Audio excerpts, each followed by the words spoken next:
I was standing in the kitchen. This is May time frame after my dad passed. I was just all alone in the mess of a house. I had my hand in my pocket.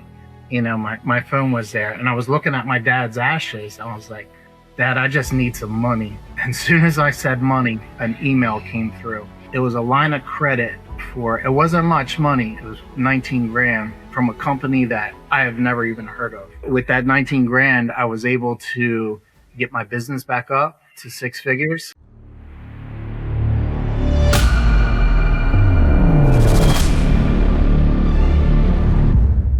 Trevor, my dude, welcome to the show, my man. I cannot wait to get jamming with you as usual.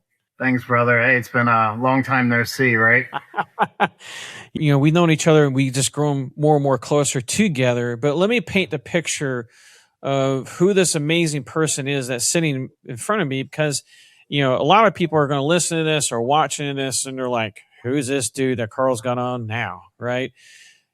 So let me paint the picture of the amazing individual that said, yep, I'll raise my hand and join this, because it takes a lot of courage to come onto a podcast or any platform for that nature to share your heart and to share who you are, and not to share the highlight reel, but share the story. So let me brief the audience and who we have and who we get the honor to hear from today. Trevor Neill is an amazing entrepreneur, an operator that has spent years in e-commerce business and other businesses, if I remember correctly, scaling them and building them. And your e-commerce business, you scale to now, hit the $1 million milestone in a year, which, by the way, congratulations again, because that is no easy feat. And obviously that is not a place to stop, right? We're going to keep scaling from there. You've gotten a successful Airbnb business. You're a speaker. You're an author, is working on your first book that, as you're sharing this with me in the green room before we hit the record, it really hit me, because you're diving into your story of where God's like, knock, knock, knock. You ready to listen to me now? After bringing to your knees, which we're going to dive into. So, Trevor, again, man, thank you for joining me on this podcast. Thank you for raising your hand, because, obviously your story didn't start here, right? So let's get into the hard stuff. Give me the honest 90 to 120 second spiel of the version who you are right now. Who are you? What are you building? And what is your main mission right now? Oh, geez. So I should have told you no long, complicated questions, because I have had a concussion in the past. So I might end up talking about dogs on surfboards. Okay. So real fast, who I am. When I start these speaking seminars or whatever, I say, hi, my name is Trevor Neill and I'm a failure. So I am a failure and I fail every day. I micro fail. I don't macro fail. Or is that twisted around? So in 2018, I started a supplement company, private label, failed miserably. Long story short, from 2018 to about 2020, I tried everything under the sun as far as e-commerce, drop shipping, done for you stores, you name it. If there was an influencer out there, I did it, I tried it, and I failed at it. But one thing that really describes me, my MO is I don't give up on myself. So love it. I figure if there's a 19-year-old shithead out there doing it and it's successful doing it, how I can be doing it too and being successful at it. So multiple times, multiple failures, which led to, I used to work with brands and businesses, getting them on Amazon and e-commerce, and built my own successful private label business. Yeah. And we recently, just last month, hit 1.2 million. Yeah. Nice. That's awesome, man. 1.2 million. That is not a faint of heart number to hit, right? And sometimes we just take that for granted that okay, yeah, cool, $1 million. But let's savor that in a moment, because $1 million, I know for a lot of people that's listening right now, seems out of reach for them, right? In any business that they're in, it seems like $1 million in revenue is out of reach, and they're probably listening to you right now like, man, it must be nice. I wish it was me. I wish I I wish I was able to hit those numbers, right? So I know for a fact, because I know I've seen your journey. You and I have had a lot of cool conversations and tough conversations. Of some things that we've both been going through. But that being said, the hard stuff. Let's dive into this, man, because in your guest intake, and I know this personally, but I want you to share this with the audience, but these highlight reels that you share with us, right? The 1.5 or the 1.2 million success story that you've built and continuing to build, the book that you're writing on that you're going to share with the world, which I cannot wait for. The fire that I've seen come out of you, and not just in general, but when I give you the opportunity to speak in our group, our private group, I've heard feedback like, man, he's got me fired up, man. I can't wait to go through some brick walls and so you have this fire in you. But let's now go into the dungeon. Let's now actually uncover this, because you're here because, well, you said I'm not going to quit, right? If some shithead, as you called it, which I love, can do it, I can too, right? But let's dive into the dungeon a little bit, because in your intake you mentioned family death and your business declining all at the same time. So dive into that. Give us some details. I want you to be very specific. I want you to paint the picture to the person that's listening right now. That's listening to your story. I want you to be vivid and give the details of the losses that occurred, everything that happened to you.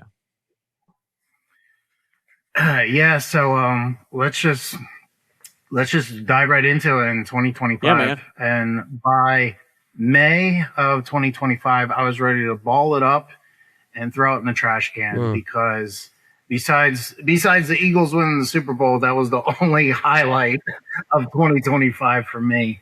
So, and it really started January 1st, New Year's. And I shared this a while ago. I actually made a TikTok video of it, and it went viral. Is I had a friend in the Army who did the terrorist attacks in New Orleans, not Christmas, New Year's Day. Yeah, I remember that. So I personally knew him. We hung out together in the Army in A school. We were together for 28 weeks. And I think the last time I talked to him was around 2018, and he just veered off, somewhere. And I found out about it, go figure, scrolling on TikTok, and I seen his face, and I knew he was in real estate. So I figured, his real estate business is doing well, good on him. Yeah. Until I started seeing more and more videos about him, like, holy shit, man, this is Shan, my friend. And yeah, and I was just here, actually, I was sitting in that back chair, and I was just like trying to process this. And my wife came to me one night, and she's like, hey, I know it's bothering you. Why don't you just make a video about it? Hey, go figure, make a TikTok about it and tell who the real Shan was. So I pulled out my old ACUs, or dress blues, just to prove that, I was with them with the signal patch on it. And I just made this video just telling them, we were friends and this is not who he was. And it went viral. And I ended up being on Inside Edition. Go figure. And I had news reporters at my house. I had all the major medias just blowing up my phone, like the New York Times, the Washington Post. And I tell you what, it just mentally fucking drained me. I can imagine. Like, I can't understand how people can be rich and famous, because just it was a lot for me mentally. And so, that happened. And then I was getting a lot of criticism online. People were calling me a terrorist, and why didn't you stop him? And, a bunch of fucking keyboard warriors here. So, and then probably 2 weeks later, I ended up losing my job. So, but I want to clarify this. This wasn't connection because of of this. All right. So I no, just want to let the no, audience know that's listening right now. Well, yeah, he lost his job because of X, Y, and Z. No. This was a separated, isolated incident where you lost your job. Yeah. It was just new administration came in, just made some cuts, and unfortunately, I was cut. So, and before I had my business, it was running successfully. I wasn't really dialed into it as I am now. I was probably about 80%. So I'm like, okay, this is it. And my dad was on a decline. So I ended up, which was actually a blessing in disguise, because I was able to go to South Carolina and take care of my dad. So this was, right now we're in the beginning of February of last year, and then that's when he decided to go on hospice because he just couldn't take his chemo pills anymore. And they were actually just making him more sicker and just more worse, and his quality of life just absolutely sucked. And we already went through it with my mom, and he's just like, I'm not doing this. So I took him to Florence, took him to the cancer doctor in Florence, which is like 40 miles away from Sumter, South Carolina. And sorry, like throughout this hour together, I'll probably, my throat's going to be all like good, man. Take your time, brother. Just breathe and yeah, man. Just go. It's all good. So, and one thing about my dad, he always kept his humor. So we're in the doctor's office, and he's going to tell the doctor, I don't want any more cancer pills, and I want to go on hospice. And the doctor's like, well, do you have a reason why? And my dad goes, well, I'm thinking about having more children. Oh my gosh. I felt two emotions at once. I laughed, and then I was so sad, and they just like, I can't really explain it. But, that was him, man. He just kept a positive attitude, even till, days before he died. I had, he was, at that time, he was in a hospital bed, in the living room. And at that, I didn't know what I was going to do with the house, where I was going to keep it, sell it. So I was bringing realtors in for, their evaluation, their opinion. And I was watching them, obviously. I was like, Dad, I want to have this realtor come in. Are you okay for like 10 minutes? He's like, yeah. Do you want me to hold a flower, when I come in? It's just stuff like that. And he went on hospice, and me and his girlfriend at the time were taking care of him, and he ended up passing. It's coming up on a year, April 18th, and then 2 weeks later, my grandfather passed away. Golly. And that sucked, because I haven't saw my grandfather in 4 years, but by the grace of God, family was able to bring my grandfather down for my dad's last weekend, and my dad was cognitive, and he was talking. So I'm really, really thankful that not only I got to see my grandfather, but my dad as well. And we just had a nice family filled weekend. And 2 weeks later, my grandfather passed. And then at that time, I was still going back and forth from South Carolina, trying to fix up the garage, trying to patch up my business.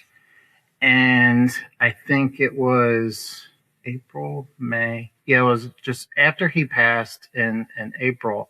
So we're sitting around the May timeframe. And I went from 6-figure months down to about $25,000 in sales. Wow. And I was calling up loan places. I was trying to get money, man, and I was struggling because this is my income now. And I'll never forget, I'm calling these loan places and SellerFi and you name it. I called them. I called everyone. And they're all looking at data, obviously. They're all, well, how come your sales dipped down from March to now? I was like, well, they don't give a fuck about the story. No, They don't care about my dad. That's they want frustrating fucking numbers. too. They want their money back. Yeah. And I was literally calling everyone for 3-4 days straight and nothing. I absolutely got nothing. So I'll never forget, I was standing in the kitchen. This is May time frame after my dad passed. I was just all alone in the mess of a house. And I had my hand in my pocket. My phone was there. And I was looking at my dad's ashes. I was like, Dad, I just need some money. And as soon as I said money, an email came through. Wow. It was a line of credit it wasn't much money. It was 19 grand from a company that I have never even heard of. Oh, okay. Wow. And Karl, I fucking hustled the fuck out of that 19 grand. And man, with that 19 grand, I was able to get my business back up to 6 figures. Yeah. And I was able to patchwork the back garage, which is now an Airbnb. Nice. And I always harp on this book. One of my favorite books is God Wings, where nothing is a coincidence. Agreed. It is simply a divine intervention from either God or your loved ones from the other side. Yeah. And you think about that for a minute. What are the odds that I'm looking at my dad's ashes and saying, I need some money? Yeah. And as soon as I said money, an email comes through from this lender I have never even heard of. And with my skills and skills and what's the other word I'm looking for? Anyway, we'll just go with skills. Skills and experience. Skills and experience. There you go.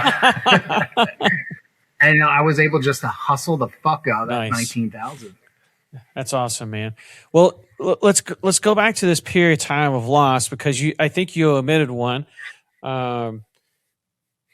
Because you just talked about losing your dad, right? Then, a very short period of time after that, you lost your grandfather, but it didn't stop there, right? Because it's going from, a loss, then another loss, then another loss, and then another loss. But what was one other loss that you didn't mention? I don't think that by design, but you lost somebody else. Yeah, it was my brother. So it was a month later, my brother. It was just, I tell you, 2025, life was lifing for me. Dude. And me and my brother, and kind of really nice. Hey, real quick before we keep going, if you've been listening to this conversation and something hit a nerve, if something we talked about made you pause, or you felt that little tug in your chest like, man, that one was for me, I want you to lean into that for a second. Don't just brush it off. Because here's the thing. Conversations like this, yes, they're great. And I love doing this show. I really do. But if I'm being real with you, a conversation can only take you so far. At some point, you got to stop nodding along and actually do something with that feeling. So here's what I want you to do. I want to personally invite you to something we built called the Reforged Challenge. It's a live 5-day experience I created specifically for people like you. High performers who know they're capable of more, but something got knocked sideways and your old playbook just stopped working. Or maybe life smacked you in the face with a 2x4 that you just didn't see coming. Maybe the fire just dimmed and you can't figure out how to reignite it. 5 days, 5 real identity shifts, live coaching, real community, and the kind of honest conversations that actually move the needle. Not just another thing you consume and forget by Friday. Listen, you're not broken. You're just in between versions. And I'd love for you to come see what we've built. Head on over to reforgedchallenge.com. Again, reforgedchallenge.com. Check it out. See if it speaks to you. And if it does, I'll see you inside. All right, let's get back to it. Getting into his story, we used to be really, really tight. Yeah. And, he did some things. He actually, stole money from my mom, stole money from my dad. And he was just, I hate to say it, but he was equivalent to a retarded child. So he always needed to be dependent on somebody. When my mother passed away, he was like, okay, who's going to kind of take care of me? So he went from my mother to my aunt. My aunt passed away. So he went from my aunt to my sister. My sister was stuck with him ever since. And he was just, he had so much potential. And he just, he was just a freaking loaf. You know, I still loved him. Yeah, of You know, course. I still prayed for him. I still pray for him to this day because, you know, with his actions, I don't know where the hell he's at. Yeah. I don't know if he's looking up or looking down. Yeah. So it's Well, it was still, you know, and when I got the news that he passed, I was just I was stunned, sure. and I honestly I didn't cry. I was just more like, and again, I hate to say this, he was better off dead because, you know, of his he had cancer, he had diabetes, and just his quality of life was absolute shit. Yeah. And, Well, that you know, that makes sense, man, and I appreciate sharing that, especially, you know, in the sense of this quality of life, right? You know, and dude, God, when you gave me this, right, I just realized, like, you and I have known each other for a while, and you know, we've gotten closer and closer over the last year. But I honestly, I don't even think I really truly grasped the timeline here until you just recently shared this, right? In a span of a year or less, I don't even think I'm really giving it the right context here or giving it the right level of depth here. But you went from loss to loss to loss to loss to loss to loss, you know, and it, bro, dude, like any person, myself included, we're probably looking at God right about now and scream, what's next, right? Or, you know, your creator or universe or whatever. And I cringe when I say this because you never want to ask that. You never want to ask, what's next, right? But when you do, that will cripple the average person. Like that would cripple a lot of people, let alone surviving another day, right? So let's talk about this for a little bit, if you don't mind, because the average person is probably listening right now. If they don't have a set of Kleenexes, you know, I'm surprised because I'm fighting back some stuff right now because I could feel the emotion as you're talking about your dad, and then just getting kicked in the nuts over and over and over again, right? So when that foundation cracked for you, right, this foundation that you've known for so long in your business, in your career, in a career that you're a government employee, right? So you thought you're safe, you thought you were protected, you thought you were comfortable. But this foundation cracked, both for you personally and in business and every aspect of that word. So with that, what was the first honest thing that you had to admit to yourself? Not to God, not to anyone else, but the person you see in the mirror. What was that one thing you said to yourself when you were alone?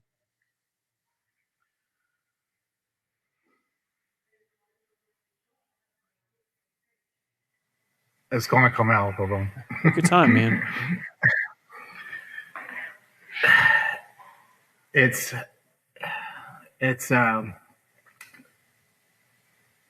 really how do you refine gold?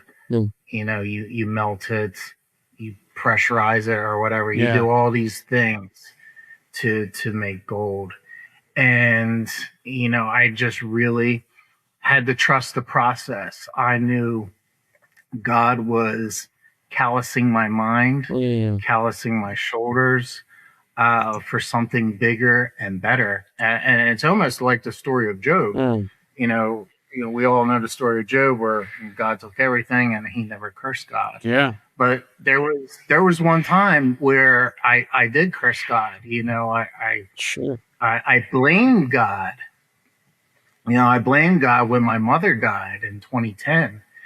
And, you know, back in 2010, I knew of God, but I wasn't a follower. Knowing God and being a true follower are two different things.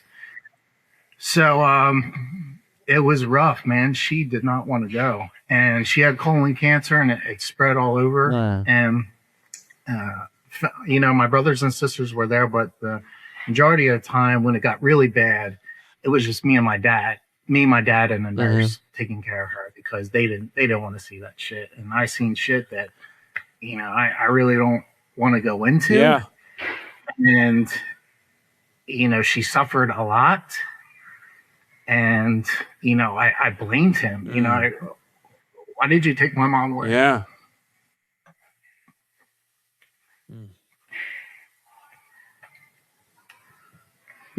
broke the family apart. My dad's drinking.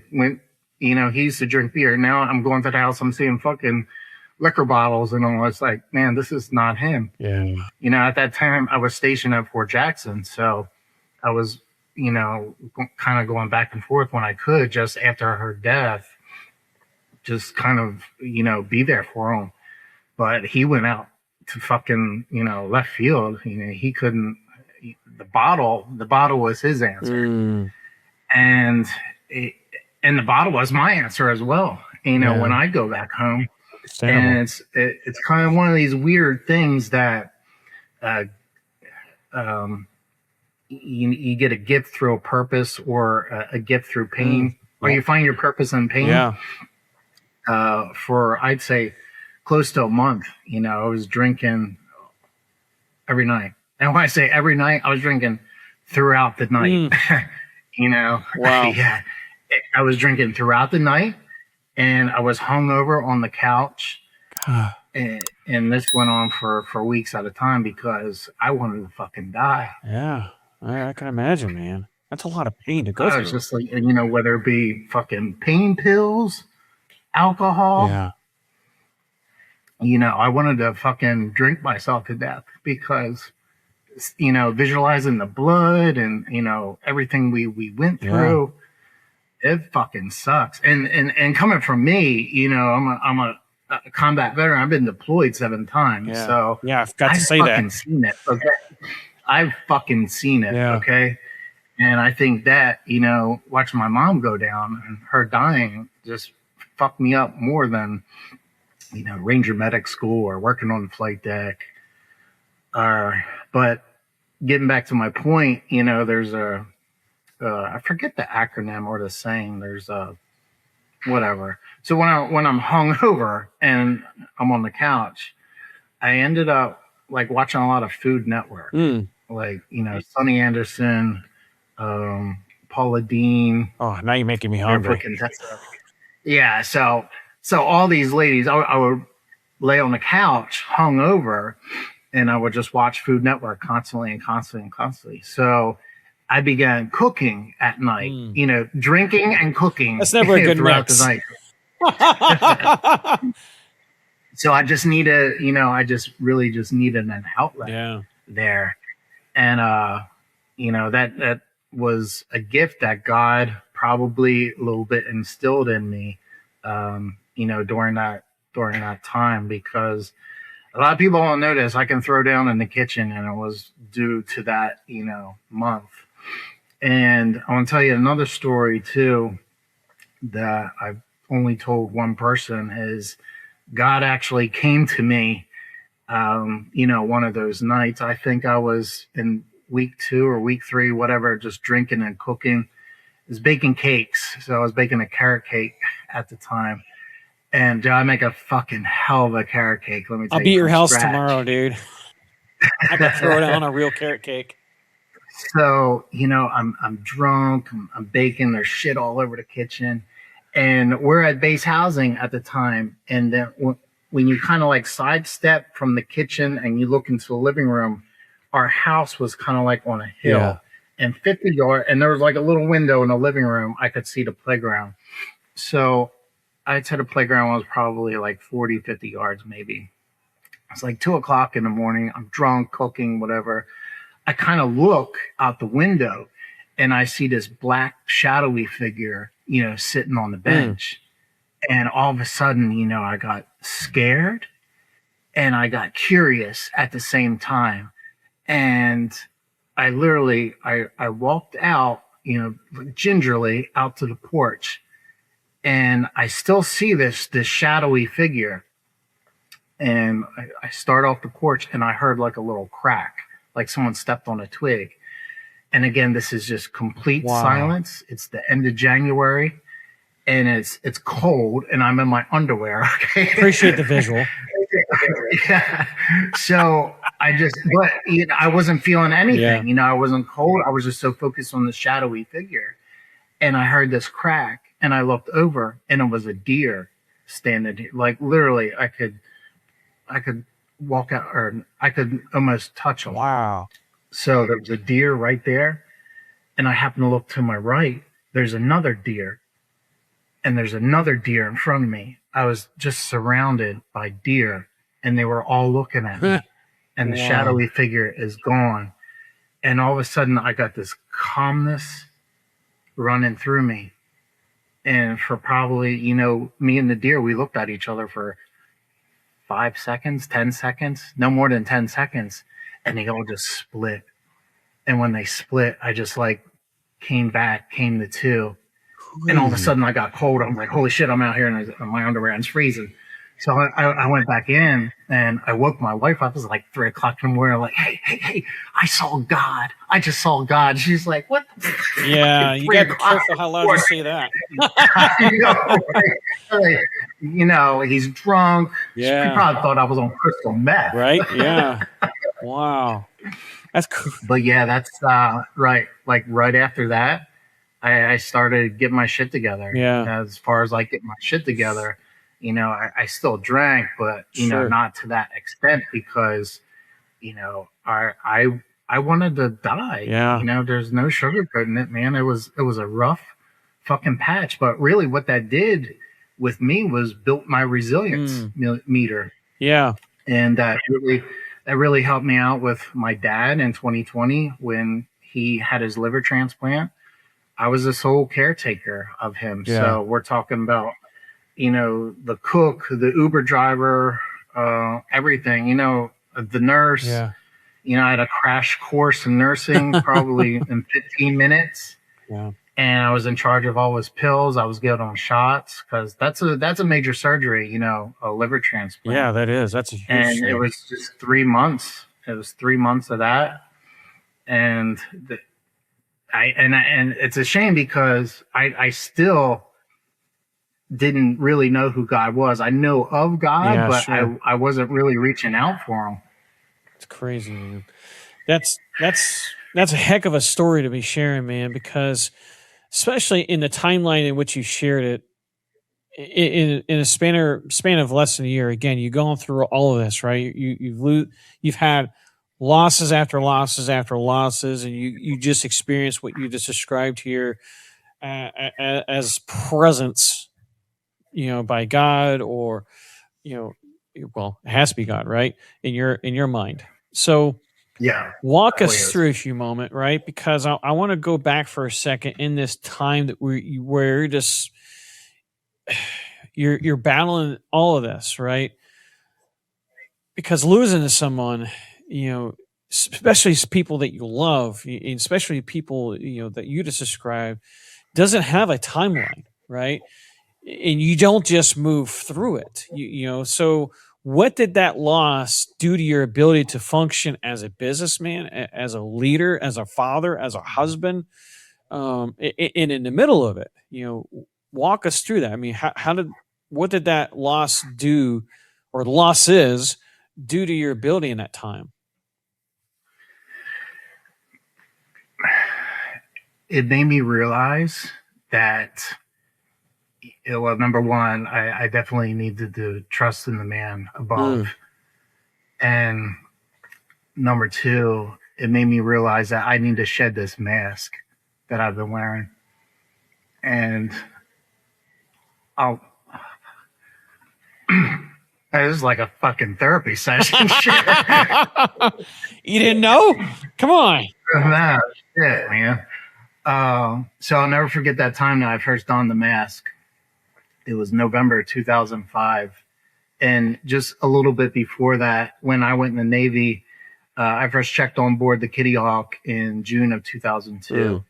And I'll never forget this big Hispanic kid, Frank Hernandez. Me and Frank, we freaking hated each other. And he was more the quote unquote salty dog. And I was, fresh out of A school. So I don't know if he more hated me or the new people. But anyways, he would come to morning formation just looking like ass, his uniform all wrinkled up, paint stains and whatever. And me and Frank, we ended up working together on the flight deck and back aft, fly 3. And we've oddly enough, we became great friends. And all this time, Frank was like, oh, I just want to get out of the Navy. And I knew he was married as well. And sorry. No, you're good, man. Take your time. And we just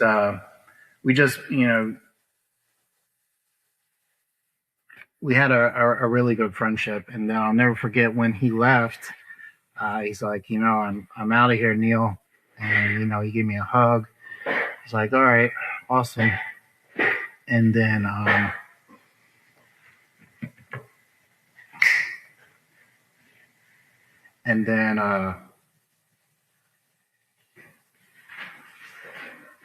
it's all good, man. Take your time, dude.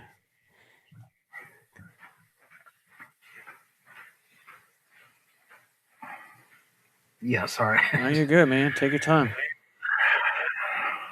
So it was November. We were on the flight deck. It was flight ops, and Frank had already left. This is 2005. He left the beginning of 2005 or end of 2004. And I'll never forget, it was rainy. It was just shitty weather. We're prepping for flight ops. Mm-hmm. So I'm back aft, just standing around watching the controlled chaos. Yeah. And one of my friends comes up the catwalk and he goes, hey, you heard what happened to Frank? I was like, yeah, what's that retard up to? I go, he's like, man, he shot himself. Wow. And I was like, get the fuck out of here, man. Wow. And he's like, no. He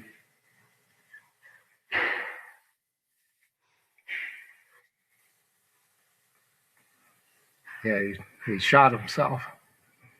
So let me tell you, the fucking flight ops is not going to stop for Frank Hernandez. No.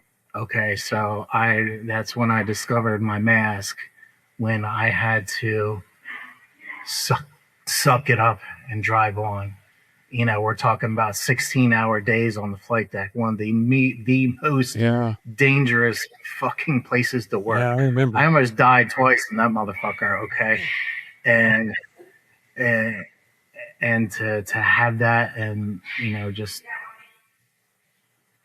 process that, literally, I shoved it down in there. Yeah, understandable. And, it's so that's when I learned to first, put the mask on, and I used that mask during my mother's death, my father's transplant, multiple issues in my life, my father's death, my grandfather's death, my brother's death. So all this, I'm just taking it, suppressing it. Yeah. So suppressing it. So, and kind of going back to your question is leaning on God, and God's like, hey, you need to take this mask off and you need to just give it to me. And that's what I've been doing, especially this past year and a half, where I'm living in the moment. I'm not thinking about yesterday. I'm not thinking about tomorrow. Yeah. And, and your famous quote, be where your feet are. So, and I'm worried about today, what I got going on. And I have three things right here on my desk, two quotes, short steps, long vision, and compete. So short steps, long vision is no different than small goals to the big goal. And that's important to me because a lot of people, they fall in love with the finish line and not the race. That's right. And that was my issue a long time ago, where I wanted, something like that. Yeah. I wanted the money in the bank where I didn't know about the process. Yeah. A lot of people relate to that. In order to get that at finish line, I had to remind myself short steps. Yep. Always keep the vision in mind, but always take the short steps and compete. Who am I competing against? I'm competing against, myself. Yeah. And that's the only person that's going to hold you back is yourself. Yeah. And then I also have a picture of me and my dad. Oh, dude, I love it, man. That I keep in there. And then actually my daughter gave me this, a little Jesus statue. Awesome. Little Jesus figurine. So I keep those three every day when I'm working. I besides a computer screen, I look down and I remind myself that's my grounding right there. Short sight vision, compete, me and my dad and Jesus. That's my grounder. Yeah, man. Thank you so much for allowing us to see behind the scenes and see behind the mask, because, man, I can't even fathom that, right? And in today's culture, so many people are wearing a mask, and they're afraid to put that mask down because they're afraid to, of what people will think or say or do, because they think they're the only ones that's going through, trials and tribulations and loss, and whether it's business, career, finances, health, personal losses, and stuff of that nature. So thanks again for allowing us to look behind the scenes, man, because that right there gives character to the person who you are today, right? That gives character to, the highlight reels that you have today for your business, for this person that is rising up from the ashes to take stages, to take talks, to take, to books and creating books to inspire other people. Hey, listen, shithead. You're not the only one, right, that's going through this mess. And so going through this, right, let's talk about this resurrection. No pun intended, or maybe a little bit of pun intended here. Right.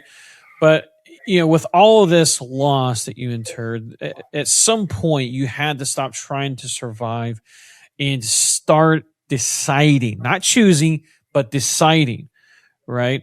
Because you couldn't rebuild without a foundation. So what was the first thing you had to put down as a cornerstone? I think you alluded to this for a couple of times, but what was that first thing you put down as a cornerstone so you start climbing one step at a time, climbing back up to who you are today? First and foremost, and I always say this, is God. I'm always putting God first. And I think us as a society, we have our priorities wrong. A lot of people put family, money, and God. Well, guess what? When you run out of money or you have family issues, who you run into? God. And all of a sudden, the pyramid rearranges. Yeah, that's great perspective. Yeah. First and foremost, man, I'm always on God. Major decisions. What I do differently now, instead of pulling the trigger, I'll kind of step back. I'll pray about it. I'll think about it. I'll talk to multiple people about it, trustworthy people. And then, so like, give an example, the loan, the 19,000, and which isn't a lot, when you're running a 6-figure a month business. Sure. So, okay. What's a hot selling product? What can I branch off this? And then not only that, I had to put money toward the garage as well to fix that up for an Airbnb. Yeah. So it's really, and a lot of chat GPT, you're a huge advocate for AI. I know that for sure. I am. And so AI solved a lot of my flaws, which you have to be honest with yourself. And a huge flaw with me was cash flow, money issue. Like, where's my bottleneck? Yeah. So I'm talking to AI, as my smart best friend, as you should. And I'm like, give it to me straight. And he's like, hey, this is your problem. Take some of the 19,000, allocate it here, there, and then just kind of give me a game plan there. Yeah. So, and that's what I did. You have to, again, I fell in love with the race and not the finish line. Yeah. One thing I want to extract from that, because you're starting to get, let's dive into some tactics here, because that's really one of the other elements I want people to walk away from this is not just hear about the highlight reel, and then of course go into the dungeon where you had to go into this dark period of darkness, whether it was for years or decades, what have you, right? But I want to give some tactics here for folks that maybe there are some Trevors right now that are listening to this. Are like, man, bro, I keep getting kicked in the nuts too. I don't know how to escape from this, right? I don't know what to do. I don't know, blah, blah, blah, right? It could be in their business, or it could be in their finances.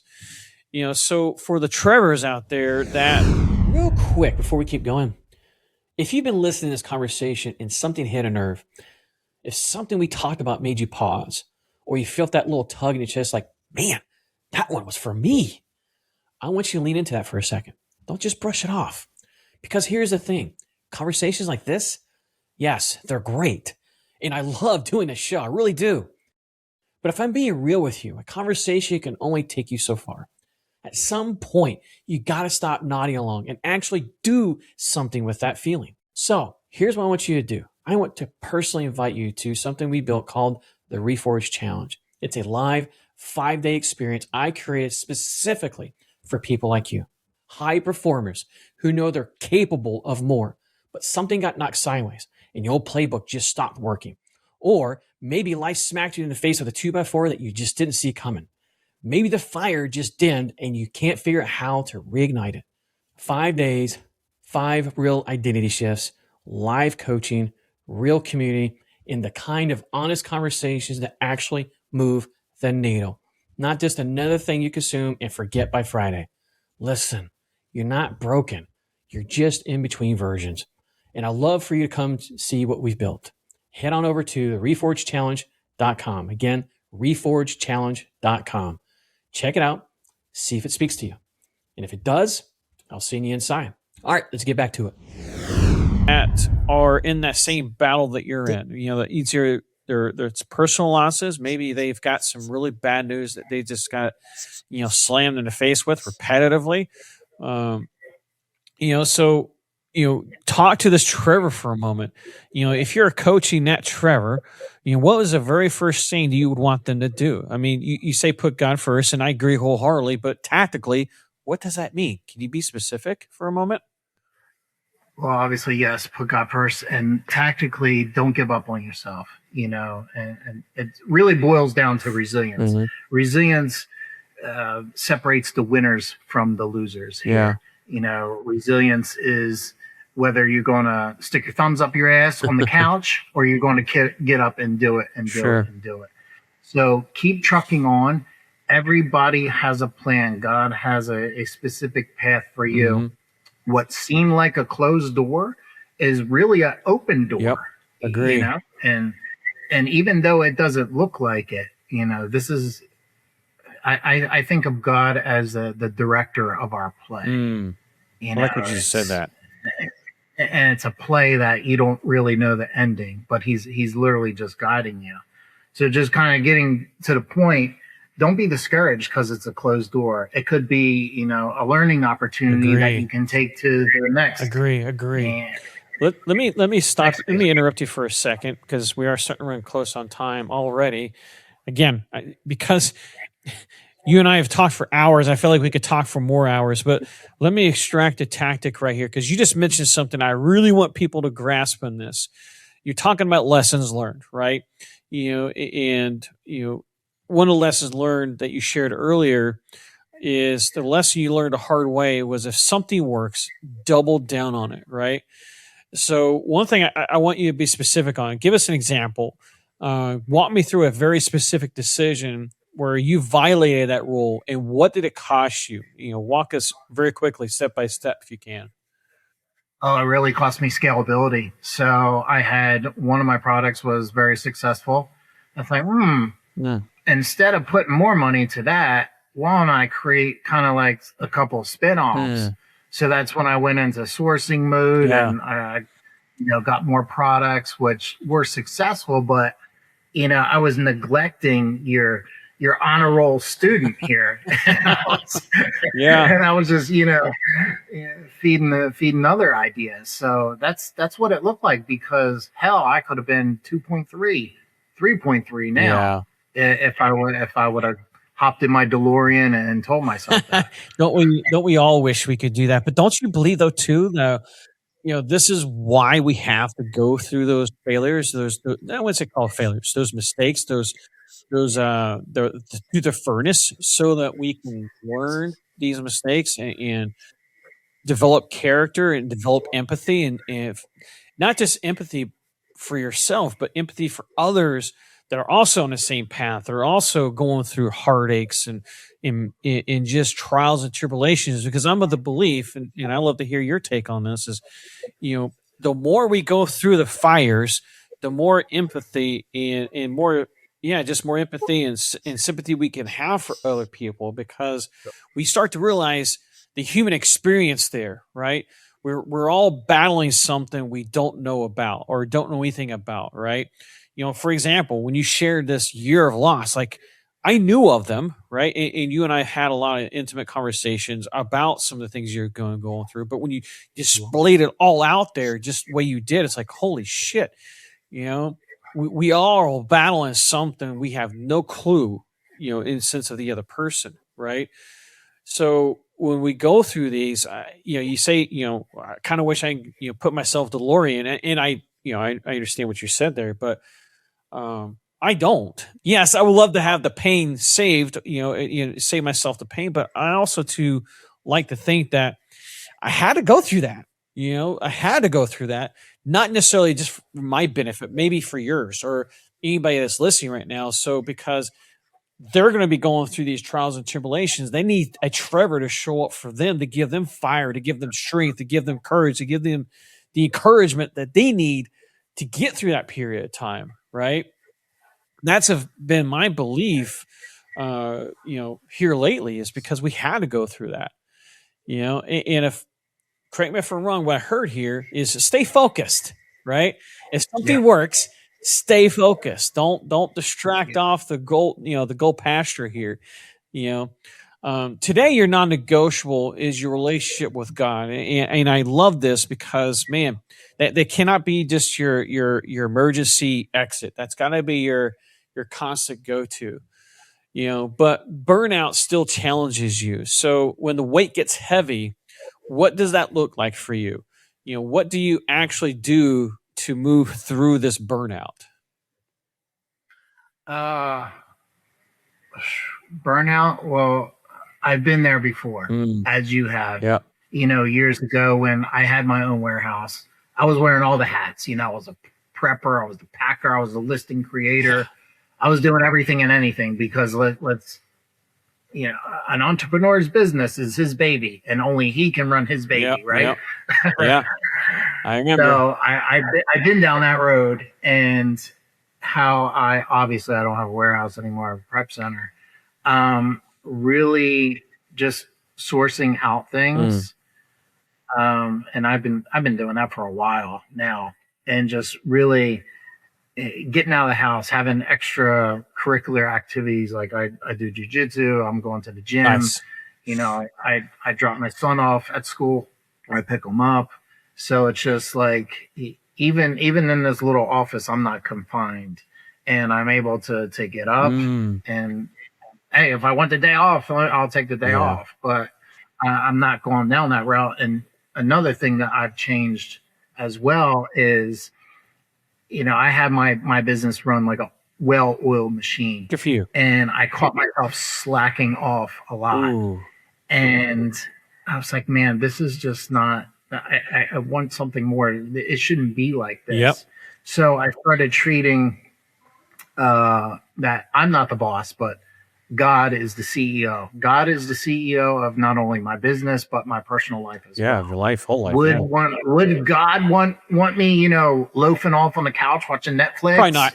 No. Because in the beginning, he implanted this seed in my head to have this successful business. Yeah. He put me on this path. Yeah. So I'm just, neglecting that if I'm loafing around. Well, and I don't want to be like that. Yeah, that's an excellent point, man. As we wrap up, that's a good point to have, or to make clear. And this is why you see a lot of people with a ton of money who are absolutely freaking miserable. I've been there, right? When I exited my company, there was a period of time where I was just like, I felt empty. I truly felt empty because my life was in that, right? And so too many people tie their identity to that season of life. And when that season is pulled out from underneath them, either by choice or not by choice, it throws them for a loop. They don't know how to associate their identity. They don't have anything that fulfills them. They don't have a purpose, right? Yeah. And so that was one thing I heard from you is, man, even when you when you start to be successful, when you start to get that momentum, still chase something, chase purpose, chase something that fulfills you. Otherwise, you're still going to be empty. You're still going to be miserable. You're still going to get burnout, right? I love that you articulated this because I personally can resonate with that in a big way. As we wrap up, I've got some rapid fire questions for you that I love to ask every guest. It's kind of like a signature close, if you will, some of which I've gave you the heads up on already. In this season of life, because grit can look different for every person in every season. In this season of this resurrection, this rebuild, this phoenix that's rose from the ashes, what does grit look like for you? Give us a quick rundown in 60, 90 seconds, man.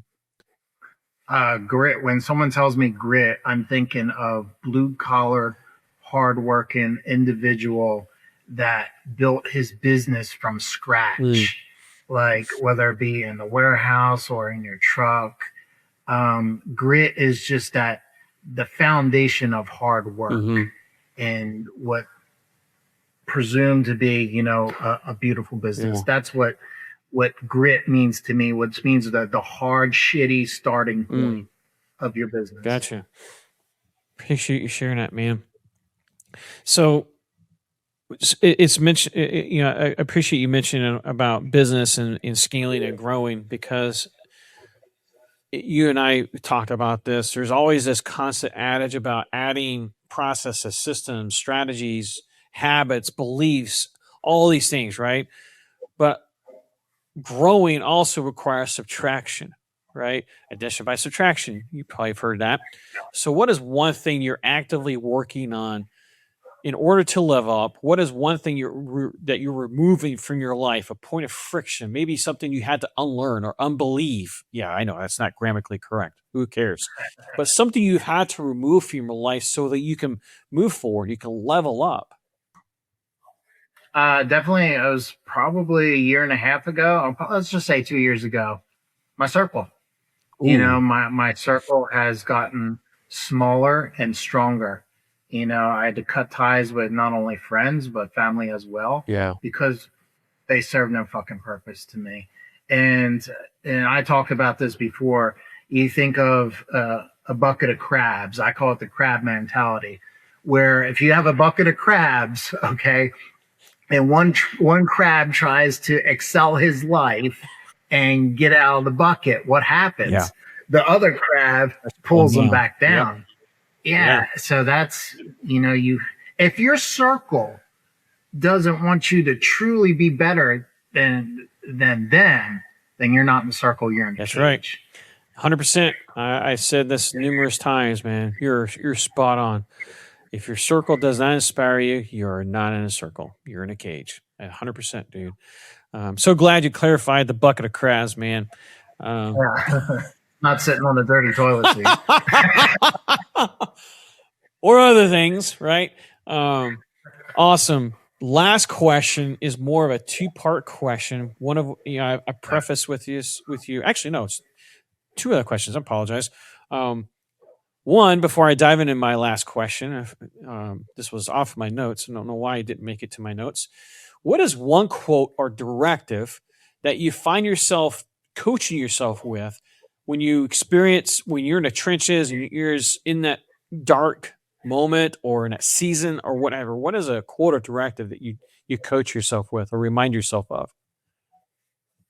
I would have to go to the owner's manual, aka the Bible, Psalm 46:10. Be still and know that I am God. And it's basically just, hey, be patient. Be patient. And that was an issue of mine, years ago. What's next? What's next? All right, what we got going on here? Where, God will put you in a season like He's doing me now. It's like, hey, sit here and chill. Yeah, I got this. And a lot of people don't like that because they want to control what they can control. Right. Guess what? Bigger and better matters are out of your hands. Yeah. Thanks for sharing it, man. That's a great verse and a great phrase too. be patient. One of my coaches loves to say aggressive patience, right? Be aggressive with the process, but be patient with the results. I'm often reminded of that. So thanks for sharing that, man. All right. So this last question is a 2-part question. So last question, I briefed you this in agreement. Those of you that are listening for the first time, I love to ask my next guest, what is one thing that you will love to ask this person? Now, mind you, there is no knowledge of the lineup, right? It is completely anonymous. And so far, the question has landed perfectly. It's been perfect. So don't be that guy to screw it up. Because I am usually that guy. So whenever it is something that can be, thrown off, call me, right? But what would you love to ask my next guest before, I'll ask you my next guest's question or my last guest's question? So I always say your 1.0 version is trying to negotiate with your 2.0 version. So what's keeping you right now from being your 2.0 version? It's really you have to look yourself in the mirror kind of question. Yeah. Like, what is keeping you from achieving X or B or whatever it may be? Yeah. In looking at my guest lineup, that again, the perfect question. It is a great question for this next guest. I can't share it with this. Sorry. Just got to tune in. All right. So my previous guest had this question. He's the conversation was amazing. Those that are watching or listening, you may have already heard this by now, but he's a CIA operative. I was just blown away by the conversation. But he had this question for you. Again, completely anonymous. Didn't know who you were. What legacy do you think you would leave now? And how do you want to improve that legacy as you move forward? What would you do for that? Or how would you do that? Oh, geez. It's really... legacy to me is how you set the example. So me and not only my circle of friends, but predominantly my family. Yeah. So whether, I'm involved in the church or hell, giving a fucking $5 to a homeless man, they see me, bearing fruit. And, not only that, but, be the man version of God that he wants you to be. Mm-hmm. So just really serve his purpose. And I don't know if that answered your question or not, but that's really the legacy that I want to leave behind is, hey, he was, he gave, selfless service, and, my kids will take that on with them. Love it, man. That is very inspirational, and that is something here in this season I've gotten a lot more intentional is the legacy that we leave, and that not just what we leave, but how we live, right? Because it's not just what we leave behind, but it to your point, if how we live, right? The example we set every single day, right now. How do we treat the cashier when we go cash out and she's having problems? Are we patient with him or her, or are we being an asshole? Right. That's the kind of legacy that we need to be looking at too. Not just the actual, this statue, this metaphorical statue that's looking to be built. Trevor, my dude, thank you so much for not just giving us this polished speaker, which there was nothing polished about this conversation, which is absolutely perfect, right? Because I didn't want this to be a polished podcast, polished conversation. I want the real Trevor with minus the beep, beep, beep, beep, beep, beep, beep, beep to be removed. Or the screaming and yelling. Well, I did want that. And the guys in our mastermind are probably like, man, I can't wait for this episode to come out. Right. But I do appreciate the raw authenticity in this conversation. And I respect you for this, because too much right now, especially in today's time, all we see is the highlight reels, the perfection, so thank you so much for allowing us a glimpse of all the losses you had, and not just the losses, but how you came up for that, right? How you chose to rise up and still lead your family, lead your business, and lead your life, man. So, man, I honor you for that, and thank you so much, dude. I appreciate you, coming on here to share that. Thanks. Yeah, man. So for the person that is listening right now who wants to follow you, that wants to maybe cheer you on, encourage you, support you, or maybe they want to learn more about this book that you have that you're writing on, because I definitely want people to get their hands on that. Where can they find you? Yeah, well, I'm not looking for any more friends, right? But so the book I'm working on, I actually have two books. I published one. It was a children's book, and I'm working on my other one. But where can they find you, children's man? book, it's on Amazon. Charlie and Ty Find God Nearby. That's awesome. And it's just a nice little children's book that I wrote for the memory of my dad. And my dad had a Weimaraner dog, so it's just a boy and his That's Weimaraner. awesome. They go, looking for God around the park, around the neighborhood. So it's $9 on Amazon, and I'm not going to get rich off this. My sole purpose is to plant seeds, and not only children's heads, but parents' heads as well. Like, God is everywhere, and God has done wonders for me. Awesome, man. Appreciate you sharing that. And guys, he's also on Instagram, Facebook. He didn't share that. He's also on TikTok. I'll put all this on the show notes. He wanted to share a memory of his dad, which I love. So I'll be dropping all this in the show notes. So again, thank you so much for joining us, guys. To those listening or watching, as you probably have heard numerous times from me, the gap between average and excellence is just merely action, even imperfect action. Don't just listen to Trevor. I want you to take one thing from this conversation and use it today. Be the reason somebody doesn't quit today, right? Don't keep this to yourself. Share this with someone in your circle because they need it in their life. Send it to them. Trevor, again, thank you for stepping in the arena. It was an honor to have you today, my man. Thank you for having me. Yeah, man.